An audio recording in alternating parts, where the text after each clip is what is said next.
സുരേഷ് കുമാർ, നോക്കൂ, regulatory commission എന്ന് പറയുന്നത് അങ്ങനെ ജനങ്ങളുടെ മുകളിൽ ഏതെങ്കിലും ഒരു ദന്തഗോപുരത്തിൽ ഇങ്ങനെ വിഹരിക്കുന്ന ഒരു അധികാര സ്ഥാനമൊന്നുമല്ല അവിടെയുള്ളതിൽ. നോക്കൂ, ഇനി സർക്കാർ അറിഞ്ഞില്ല, മന്ത്രി അറിഞ്ഞില്ല എന്നുള്ളത് തന്നെ ഇരിക്കട്ടെ, പാർട്ടി അറിയാതെ പോകില്ല എന്നുള്ളതാണ് ജിൻഡോ ജോൺ പറയുന്നത്. അങ്ങനെ ഏകപക്ഷമായി റെഗുലേറ്ററി കമ്മീഷനാണ് ഈ കരാർ റദ്ദ് ചെയ്തത്. അതിനുശേഷം മുന്നോട്ട് പോകാൻ കഴിയില്ല എന്ന് KSEB പറയുമ്പോൾ റെഗുലേറ്ററി കമ്മീഷൻ ജനങ്ങളിൽ നിന്ന് പൈസ മേടിച്ചോളൂ എന്ന് പറയുള്ളൂ. അങ്ങനെ സ്വന്തം താല്പര്യത്തിനും സ്വന്തം തോന്നിയവാസത്തിനും ജനങ്ങളിൽ നിന്ന് പിരിച്ചെടുക്കാനുള്ള അധികാരം കിട്ടുന്ന ഒരു വ്യവസ്ഥയുണ്ടെങ്കിൽ അത് ഉണ്ടാകാൻ പാടില്ല സമൂഹത്തിൽ. ഒന്ന് മാധു, രണ്ട് പ്രശ്നങ്ങളുണ്ട്. ഒന്ന്, നേരത്തെ BJP പ്രതിനിധി ഒന്ന് രണ്ട് ചോദ്യങ്ങൾ ചോദിച്ചിട്ടുണ്ട്. അതിനുള്ള മറുപടിയും കൂടി കൂട്ടത്തിൽ പറഞ്ഞു പോകേണ്ടതുണ്ട്. അത് പറഞ്ഞിട്ട് ഈ വിഷയത്തിലേക്ക് ഞാൻ വീണ്ടും വരാം. ഒന്ന്, NHPCയുടെ ഡയറക്ടറായിരുന്നു അദ്ദേഹം എന്നാണ് പറഞ്ഞത്. NHPC സോളാർ നിലയമാണ് വെസ്റ്റ് കല്ലടയിൽ സ്ഥാപിക്കാൻ നിർദ്ദേശിച്ചത്. ഒരു യൂണിറ്റിന് എത്ര പൈസയായിരുന്നു NHPC ആവശ്യപ്പെട്ടത് എന്ന് അദ്ദേഹം ഒന്ന് പറയണം. 6 രൂപ 59 പൈസ പെർ യൂണിറ്റിനായിരുന്നു അദ്ദേഹം ആവശ്യപ്പെട്ടത്. ഇന്ത്യയിൽ സോളാർ വൈദ്യുതിക്ക് 2 രൂപ 43 പൈസക്ക് കിട്ടാനുണ്ട്. 3 രൂപയ്ക്ക് താഴെ എവിടെയും കിട്ടാനുണ്ട്. അങ്ങനെ ഒരു സ്ഥലത്ത് കേരളത്തിൽ NHPC ഒരു സോളാർ നിലയം സ്ഥാപിക്കാം, ഞങ്ങൾക്ക് 6 രൂപ 53 പൈസ തോതിൽ ഒരു യൂണിറ്റിന് തരണമെന്ന് പറഞ്ഞിട്ട് പിറ്റേ ദിവസം രാവിലെ ഒപ്പിട്ട് കൊടുത്തില്ല എന്നതാണ് ഇദ്ദേഹത്തിന്റെ പ്രശ്നം. ശരിയാണ്, അവിടെ വയബിലിറ്റി ഗ്യാപ്പ് ഫണ്ട് കേന്ദ്ര ഗവൺമെന്റ് അനുവദിച്ചതിന് ശേഷം ഞങ്ങൾ എന്ത് ചെയ്തിട്ടുണ്ട്?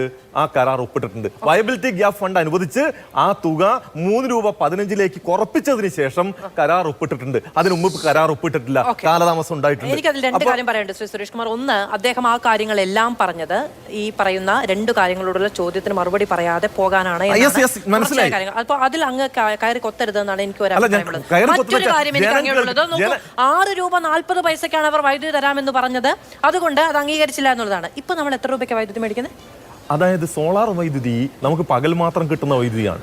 പകൽ സമയത്ത് നമുക്ക് ഇപ്പോഴും 3 രൂപയ്ക്കും 3.5 രൂപയ്ക്കും വൈദ്യുതി കിട്ടാനുണ്ട്. ഈ ദീർഘകാല കരാറിലെ ദീർഘകാല കരാർ എന്ന് പറയുന്ന സാധനം നമ്മൾ മനസ്സിലാക്കുമ്പോൾ റദ്ദാക്കിയതിനു ശേഷം എത്ര രൂപയ്ക്കാണ് നമ്മൾ വൈദ്യുതി വൈകുന്നേരങ്ങളിലെ വൈദ്യുതിയാണ് നമുക്ക് 7 രൂപ വേണ്ടി വരുന്നത്. പകൽ സമയത്ത് ഇപ്പോഴും നമ്മൾ 4 രൂപയിൽ താഴേക്കാണ് വൈദ്യുതി വാങ്ങിക്കൊണ്ടിരിക്കുന്നത്. നമ്മൾ ദീർഘകാല കരാറിനെ കുറിച്ച് കാണുമ്പോൾ അതിനകത്ത് 4 രൂപ 29 പൈസയാണ് വില. അതുകൊണ്ട് 7 രൂപയ്ക്ക് വാങ്ങുന്നു എന്ന് പറയുന്ന ആ നിലയ്ക്ക് കാണുമുണ്ടാവുന്ന ഒരു പ്രശ്നമുണ്ട്. എന്താന്ന് വെച്ചാൽ ഈ 4 രൂപ 29 പൈസ അല്ല ദീർഘകാല കരാറിലെ വൈദ്യുതിയുടെ വില. അത് 2014 കൽക്കരി വില വെച്ച് അന്ന് കണക്ക് കൂട്ടിയ റേറ്റ് ആണ് 4 രൂപ 29 പൈസ. ഇപ്പം നമുക്ക് ആ വൈദ്യുതി കിട്ടുന്നത് 5 രൂപ 59 പൈസക്കാണ്, അല്ലാതെ 4 രൂപ 29 പൈസക്കല്ല. ഞാൻ പറയട്ടെ പറഞ്ഞു തീർന്നിട്ടില്ലെങ്കിൽ അതിനകത്ത് ക്ലാരിറ്റി ഉണ്ടാവില്ല. ആ 5 രൂപ 59 പൈസ എന്ന് വെച്ചാൽ റൗണ്ട് ദ ക്ലോക്ക് ആണ്. അതായത് 24 മണിക്കൂറും കിട്ടുന്നതാണ്. നമുക്ക് വൈദ്യുതി വേണ്ട സമയങ്ങളുണ്ട്, വേണ്ടാത്ത സമയങ്ങളുണ്ട്. പകൽ സമയത്ത് മാർക്കറ്റിൽ നിന്ന് നമുക്ക് 4 രൂപ താഴെ വൈദ്യുതി കിട്ടുന്ന സമയമുണ്ട്, അപ്പോഴും 5 രൂപ 59 പൈസ കൊടുക്കണം. രാത്രി 12 മണിക്ക് ശേഷം രാവിലെ 5 മണി വരെയുള്ള സമയത്ത് നമുക്ക് വൈദ്യുതി ഉപഭോഗം വളരെ കുറവാണ്. ആ സമയത്തും 5 രൂപ 59 പൈസ. നമ്മൾ ഇപ്പോൾ ഹ്രസ്വകാല കരാറിൽ 7 രൂപയ്ക്കും 8 രൂപയ്ക്കും വാങ്ങുന്നത് വൈകുന്നേരത്തെ ആവശ്യത്തിന് മാത്രമാണ്. അങ്ങനെ വരുമ്പോൾ ഇതിനകത്ത് രണ്ടും തമ്മിൽ കോമ്പൻസേറ്റ് ചെയ്യുമ്പോൾ, അതായത് പുറത്തു നിന്ന് ഇതേ വൈദ്യുതി നമ്മൾ ചിലപ്പോൾ 4 രൂപയ്ക്കും 3 രൂപയ്ക്കും വാങ്ങാറുണ്ട് ചില സമയങ്ങളിൽ 7 രൂപയ്ക്കും 8 രൂപയ്ക്കും 12 രൂപയ്ക്കും വാങ്ങാറുണ്ട്. ഇത് മൊത്തത്തിൽ വരുമ്പോൾ ഈ പറയുന്ന ചെലവ് എന്ന് പറയുന്ന സാധനം ചെലവ് കൂടുതൽ ഉണ്ട് എന്നല്ലാതെ ഈ പറയുന്ന രൂപത്തിൽ ആയിരക്കണക്കിന് രൂപയുടെ വ്യത്യാസമില്ല.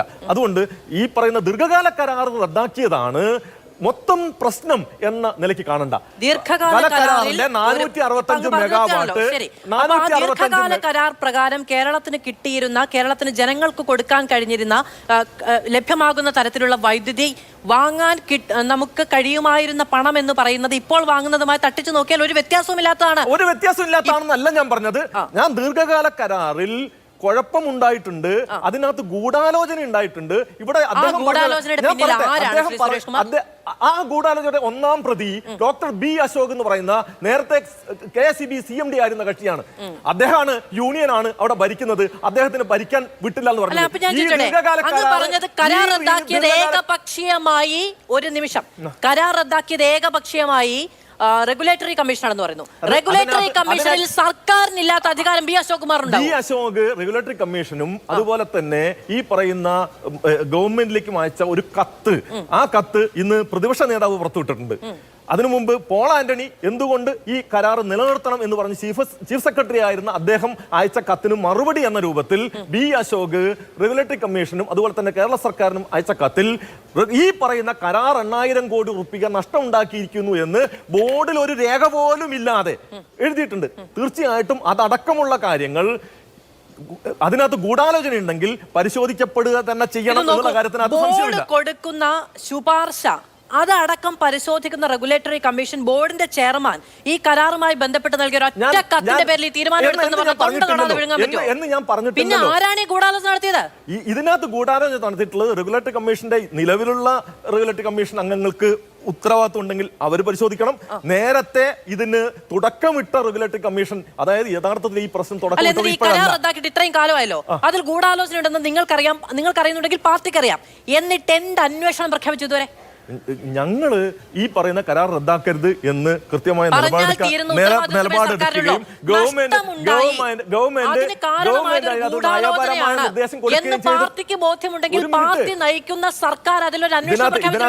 അതിനകത്ത് നിങ്ങൾ മനസ്സിലാക്കേണ്ട കാര്യം, നിങ്ങൾ കോടതിക്ക് മുമ്പാകെ ഒരു വിഷയം വരുന്നു, അതിനകത്ത് സാങ്കേതികമായി ഈ കരാറിൽ വന്നിട്ടുള്ള പെശകാണ് ഇത് കരാർ റദ്ദാക്കുന്നതിലേക്ക് പോയത്.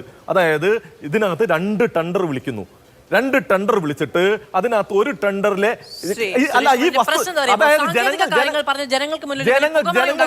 ജനങ്ങൾക്ക് ഈ കാര്യങ്ങൾ മനസ്സിലാവാതിരിക്കുമ്പോൾ തെറ്റിദ്ധാരണ ഉണ്ടാകുന്നത് കൊണ്ടാണ് ഈ ഞാൻ പറയേണ്ടി വരുന്നത്. അതായത് 2014 ആര്യാട മുഹമ്മദ് മന്ത്രിയായിരിക്കുമ്പോൾ അദ്ദേഹം 2 ടെൻഡർ വിളിക്കുന്നു.